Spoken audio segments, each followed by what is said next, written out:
At first, it looked like ordinary political turnover. One official quietly disappeared from the headlines, then another. But after a while, even longtime Washington insiders started asking the same question. What exactly is happening inside the Trump administration? Because this was no longer normal chaos. This was beginning to look like a government unraveling in real time. The first signs came from inside the Department of Homeland Security, where scandal after scandal exploded into public view with breathtaking speed. Senior officials who once appeared untouchable suddenly found themselves pushed out, sidelined, or quietly resigning under clouds of controversy. And the stories coming out of Washington sounded less like reports from a functioning administration and more like scenes from a political satire. There were allegations involving luxury private jets reportedly funded by taxpayers. Reports of officials traveling with entourages that seemed to blur professional lines far beyond what most Americans would ever tolerate inside public office. Investigations involving contractors, personal relationships, and money flowing through government agencies in ways that immediately raised alarms. But here's the real question. How many scandals can an administration survive before the public starts losing confidence in the people running the country? Because the damage was no longer isolated to one department. At the Justice Department, turmoil was growing just as fast. Senior officials came and went with shocking speed. Behind the scenes, reports described a culture driven by fear, exhaustion, and constant political pressure. Decisions that once would have triggered national outrage now barely survived a single news cycle before the next scandal arrived. And what happened next surprised even veteran political observers. Inside Immigration and Customs Enforcement, pressure reportedly became so intense that top officials were struggling to function. Congressional hearings turned into public humiliations. Lawmakers demanded answers about deaths in custody, missing investigations, and allegations of abuse inside detention facilities. The responses were disastrous. Officials appeared unprepared, defensive, and at times completely overwhelmed. In several televised hearings, senior leaders could not answer even the most basic questions about incidents happening under their own authority. Then suddenly more resignations followed, and Americans started noticing something deeply unsettling. The people tasked with enforcing some of the administration's most aggressive policies increasingly looked like people barely holding themselves together. Stress-related hospital visits, internal panic, emergency security responses. Stories began leaking that sounded almost unbelievable, but the steady stream of departures told its own story. Something inside the administration was breaking. And this is where things become dangerous. Because while Washington was drowning in scandal, the administration was simultaneously expanding its power in some of the most controversial areas imaginable. Mass detention plans, expanded deportation operations, federal crackdowns, growing executive authority. The government was becoming more aggressive externally while appearing more unstable internally. Historically, that combination rarely ends well. And then came the Labor Department scandal. At first, it seemed almost too bizarre to be real. Allegations of officials drinking during work hours. Staff members reportedly being ordered to bring alcohol during official government trips. Accusations involving inappropriate behavior, misuse of taxpayer money, and deeply uncomfortable interactions between senior leadership and young staffers. The headlines became relentless. Every few days brought another accusation, another resignation, another investigation. Even people who normally ignored politics suddenly started paying attention because the scandals were becoming impossible to explain away. And perhaps most damaging of all was the growing public perception that the rules no longer applied equally inside Washington. Ordinary Americans were struggling with inflation, rising rent, higher grocery prices, and economic uncertainty. Meanwhile, stories about powerful officials allegedly abusing taxpayer resources seemed to appear almost daily. That disconnect created something politically toxic, resentment. And resentment spreads fast in a country already exhausted by division. But behind all the personal scandals, another much larger crisis was quietly emerging. Because while cabinet officials were falling one after another, the administration was also moving deeper into foreign conflict overseas. And according to growing reports from inside Washington, even some people inside the government no longer seem confident the White House fully understood the consequences of the war it was entering. What happened next would push the administration into an even deeper crisis. At first, many small-town Americans assumed the rumors were exaggerated. Then the federal government started buying massive warehouse properties, quickly, and often at prices that immediately raised eyebrows. Suddenly, communities across states like Georgia, Maryland, Texas, and Pennsylvania found themselves at the center of a growing national battle over what critics were now calling Trump's expanding detention empire. And this is where things became politically explosive. Because some of the loudest resistance was not coming from progressive activists or blue state politicians. It was coming from Republican voters. In towns that had strongly supported Donald Trump, local residents began learning that huge detention facilities could soon appear practically in their backyards. Warehouses near schools, massive holding centers requiring enormous amounts of water, electricity, staffing, and security infrastructure. And many local officials claimed they had received almost no meaningful consultation before federal plans were already moving forward. People were furious. Residents started attending town meetings demanding answers. County officials questioned why federal agencies appeared willing to spend astonishing amounts of taxpayer money on properties that local assessors valued far lower than the prices Washington was paying. One deal reportedly involved the government purchasing a facility for nearly double what some local estimates suggested it was worth. That triggered immediate suspicion. Who was benefiting from these deals? Why the rush? And why did local communities seem completely cut out of the process? But here's where the story takes an even more dramatic turn. The anger was no longer directed only at Democrats or Washington bureaucrats. Republican lawmakers themselves started taking heat from their own voters. In Georgia, residents openly criticized Republican representatives they once enthusiastically supported. Some longtime conservative organizers admitted publicly they felt abandoned by politicians who suddenly stopped answering calls once federal detention plans arrived in town. That kind of political backlash is dangerous. Because once local voters begin feeling personally threatened by national policy decisions, partisan loyalty can crack very quickly.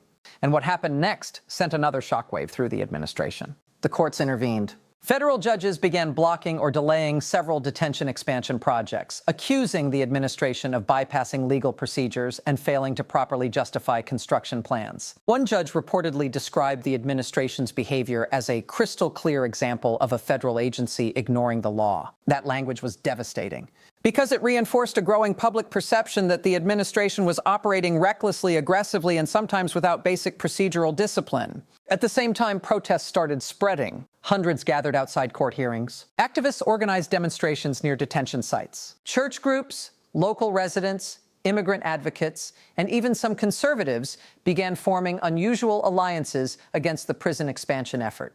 And this is where things become truly historic. The resistance was no longer isolated. It was becoming national. From Texas to Maryland to Pennsylvania, local communities started organizing against what many described as a rapidly expanding detention system operating with minimal transparency and enormous financial backing.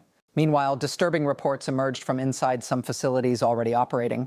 Allegations involving poor medical care, overcrowding, unsafe conditions, children being held for extended periods. In Pennsylvania, detainees reportedly launched hunger strikes over healthcare concerns. In Texas, local residents demanded the closure of detention facilities entirely, warning conditions had become morally unacceptable. And suddenly, the administration faced a problem it did not expect. The immigration issue that once energized parts of Trump's political base was now generating backlash in communities that had previously supported him. Because for many Americans, immigration enforcement sounds very different in campaign speeches than it does when giant prison complexes appear next to your neighborhood. And while all of this was unfolding, another battle was quietly escalating behind the scenes. A battle over the media itself. Because as criticism intensified, the administration's war against journalists, news organizations, and the free press was entering a dangerous new phase. What happened next would expose just how deep the hostility toward independent media had become. As pressure mounted from scandals, lawsuits, and growing public backlash, the administration opened another front in the fight. This time, the target was the American media itself. And for many journalists, the warning signs could not have been clearer. News organizations faced lawsuits. Reporters lost access. Networks were threatened. Public broadcasters suddenly found themselves under political attack. The message coming from Washington was becoming unmistakable. Criticize the administration hard enough and retaliation may follow. Now, American presidents have fought with the press before. That is nothing new. From Nixon to Obama, tension between politicians and journalists has always existed. But critics argued this was something different. This was not simply frustration with coverage. It was an attempt to intimidate the institutions responsible for holding power accountable. And this is where things became deeply symbolic. For decades, the White House Correspondents' Dinner represented something uniquely American. Presidents, journalists, comedians, political rivals, all gathering publicly under the understanding that a free press mattered more than personal ego. Even presidents who hated media criticism usually showed up. But Donald Trump had long treated the event almost like an enemy gathering. Reporters were mocked as enemies of the people. Journalists became targets of public ridicule. Entire networks were accused of conspiracy simply for asking uncomfortable questions. Then suddenly, amid growing political chaos, rumors emerged that Trump might attend the dinner after all. And many journalists were furious. Because how do you celebrate freedom of the press while the administration is simultaneously threatening lawsuits, restricting access, and publicly attacking reporters by name? More than 200 veteran journalists reportedly signed letters demanding stronger public resistance against what they viewed as escalating attacks on the First Amendment. And what happened next surprised almost everyone. Even some independent and conservative commentators started expressing concern. Not because they suddenly trusted the media, many still did not, but because Americans historically become nervous whenever government power starts colliding too aggressively with freedom of speech. That tension cuts deeper than normal partisan politics. And while this media war intensified, another extraordinary cultural battle was unfolding online. Alex Jones, InfoWars, and one of the strangest legal collapses in modern media history. For years, Alex Jones built an empire around conspiracy theories, outrage, survival products, and political paranoia. But the Sandy Hook lawsuits shattered that empire after courts ruled against him in devastating fashion. The penalties were massive, the financial damage catastrophic, and eventually InfoWars itself was pushed toward liquidation. But here is where the story becomes surreal. The satirical news outlet The Onion moved to acquire InfoWars and transform it into a parody of the very conspiracy culture that helped poison American discourse for years. You could not invent a more symbolic ending if you tried. One of the internet's most infamous conspiracy platforms potentially being turned into a giant public joke. To many Americans, it represented something larger than Alex Jones himself. It symbolized the collapse of an entire era of outrage-driven media that blurred entertainment, politics, misinformation, and extremism into one massive machine. But critics warned the damage had already been done. Millions of Americans no longer trusted institutions. Not the government. Not the media. Not elections. Not even basic facts. And this is where things become dangerous for any democracy. Because once trust collapses, fear rushes in to replace it. Fear of corruption. Fear of manipulation. Fear that the system itself may no longer be functioning honestly. That fear was now spreading across every major American institution at once. The White House, the courts, the military, the media, Congress. And looming over all of it was one massive political reality that neither party could ignore. The 2026 election cycle was rapidly approaching. What happened next could reshape the balance of power in Washington for years. By the spring of 2026, Washington no longer felt stable. It felt exhausted. Every week brought another scandal, another resignation, another lawsuit, another crisis meeting behind closed doors. And yet somehow the administration kept pushing forward as if none of it mattered.